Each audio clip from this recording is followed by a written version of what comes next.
আয়াত ১৩৩ وَسَارِعُوا إِلَى مَغْفِرَةٍ مِّن رَّبِّكُمْ وَجَنَّةٍ عَرْضُهَا السَّمَاوَاتُ وَالْأَرْضُ أُعِدَّتْ لِلْمُتَّقِينَ।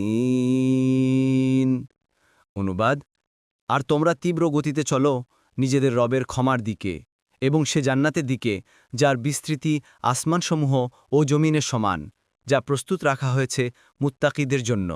তাফসির ১ নং ফুটনোটের বিবরণ। এ আয়াতে ক্ষমা ও জান্নাতের দিকে প্রতিযোগিতামূলকভাবে অগ্রসর হওয়ার নির্দেশ দেওয়া হয়েছে। আল্লাহ ও তার রাসূলের আনুগত্যের পর এটি দ্বিতীয় নির্দেশ। এখানে ক্ষমার অর্থ আল্লাহর কাছে সরাসরি ক্ষমা চাওয়া হতে পারে, তবে অধিকাংশ মুফাসসিরের মতে এখানে এমন সব সৎকর্ম এর উদ্দেশ্য যা আল্লাহ তাআলার ক্ষমা লাভ করার কারণ হয়। এটাই মত সাহাবী ও তাবিগণ বিভিন্নভাবে এর ব্যাখ্যা করেছেন, কিন্তু সারমর্ম সবগুলোরই এক। এর ব্যাখ্যা প্রসঙ্গে আলী রাদিয়াল্লাহু আনহু বলেছেন, কর্তব্য পালন। ইবনে আব্বাস রাদিয়াল্লাহু আনহুমা বলেছেন, ইসলাম। আবুল আলিয়া বলেছেন, হিজরত। আনাস ইবনে মালিক বলেছেন, সালাতের প্রথম তাকবীর। সাঈদ ইবনে জুবায়ের বলেছেন, ইবাদত পালন। দাহ্হাক বলেন, জিহাদ। আর ইকরিবা বলেছেন, তওবা। এসব উক্তির সার কথাই এই যে ক্ষমা বলে এমন সৎকর্ম বুঝানো হয়েছে যা আল্লাহর ক্ষমার কারণ হয়ে থাকে। এখানে দুটি বিষয় জানা আবশ্যক। ১. শ্রেষ্ঠত্ব দুপ্রকার। ১. ওই শ্রেষ্ঠত্ব যা অর্জন করা মানুষের ইচ্ছা ও শক্তির বাইরে, এগুলোকে অনিচ্ছাধীন শ্রেষ্ঠত্ব বলা হয়। উদাহরণত শ্বেতাঙ্গ হওয়া, সুশ্রী হওয়া ইত্যাদি। ২. ওই শ্রেষ্ঠত্ব যা মানুষ অধ্যবসায় ও চেষ্টার দ্বারা অর্জন করতে পারে, এগুলোকে ইচ্ছাধীন শ্রেষ্ঠত্ব বলা হয়। অনিচ্ছাধীন শ্রেষ্ঠত্বের ক্ষেত্রে অন্যের শ্রেষ্ঠত্ব অর্জনের চেষ্টা এবং বাসনা করতে নিষেধ করা হয়েছে, যেমন সূরা আন-নিসার ৩২ নং আয়াতে। কারণ এ জাতীয় শ্রেষ্ঠত্ব আল্লাহ স্বহিকমত অনুযায়ী মানুষের মধ্যে বণ্টন করেছেন, এতে কারো চেষ্টার কোনো দখল নাই। সুতরাং যত চেষ্টা এবং বাসনাই করা হোক না কেন, এ জাতীয় শ্রেষ্ঠত্ব অর্জিত হবে না। চেষ্টাকারীর মনে হিংসা এবং শত্রুতার আগুন জ্বলা ছাড়া আর কোনো লাভ হবে না। তবে যেসব শ্রেষ্ঠত্ব অর্জনে মানুষের ইচ্ছাশক্তি কাজ করে থাকে, সেগুলোকে প্রতিযোগিতার ভিত্তিতে অর্জন করার নির্দেশ বহু আয়াতে দেয়া হয়েছে। ঠিক এ আয়াতেও আল্লাহর ক্ষমার কারণ হয় এমন যাবতীয় কাজ করে যাওয়ার নির্দেশ দেওয়া হয়েছে, কারণ এটা মানুষের ইচ্ছাধীন বিষয়। ২.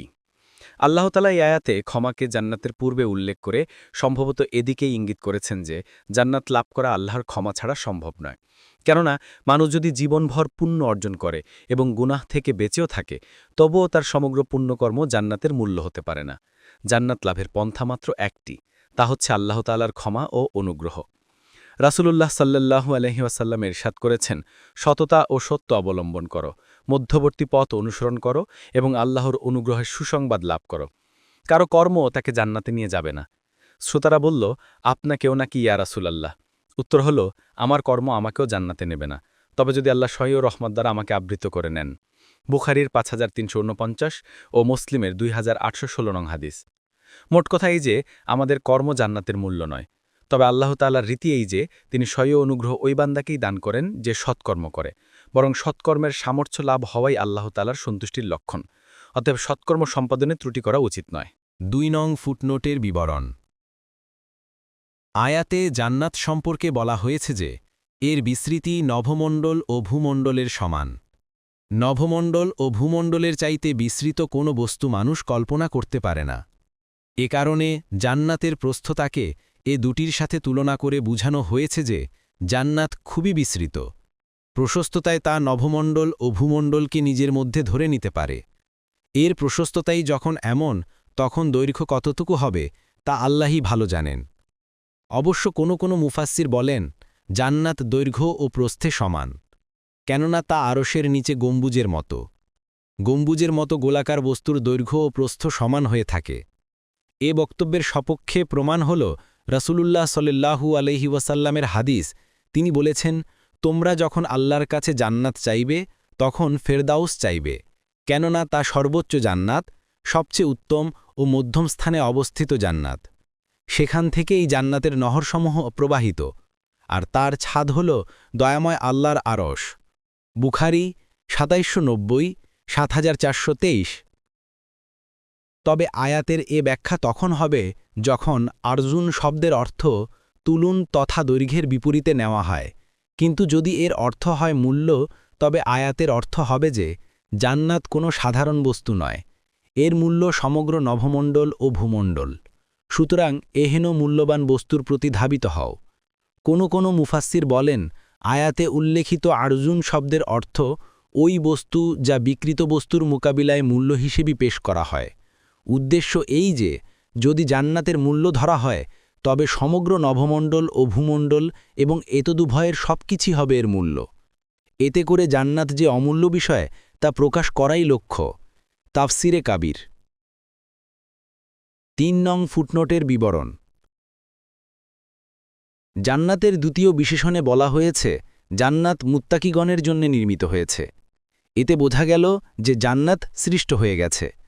এছাড়া কোরআন ও হাদিসের অন্যান্য সুস্পষ্ট প্রমাণাদি দ্বারা বোঝা যায় যে জান্নাত তৈরি হয়ে আছে, আর এটাই আহলে সুন্নাহ ওয়াল জামাতের আকীদা বিশ্বাস।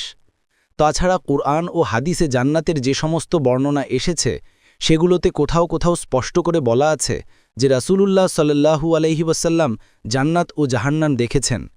যেমন জান্নাতের বর্ণনায় রাসূলুল্লাহ সাল্লাল্লাহু আলাইহি ওয়াসাল্লাম বলেছেন, জান্নাতের এক ইট রৌপ্যের ও এক ইট স্বর্ণের, তার নিচের আস্ত সুগন্ধি মিশকের, তার পাথরকুচিগুলো হিরে মতি পান্নার সমষ্টি, মিশ্রণ হচ্ছে ওয়ার্স ও জাফরান। যে তাতে প্রবেশ করবে সে তাতে স্থায়ী হবে, মরবে না, নেয়ামত প্রাপ্ত হবে, হতভাগ্যা হবে না। যৌবন কখনো ফুরিয়ে যাবে না, কাপড়ও কখনো ছিঁড়ে যাবে না। মুসনাদে আহমদ 2-304-305, সহি ইবনে হিব্বান 16-396।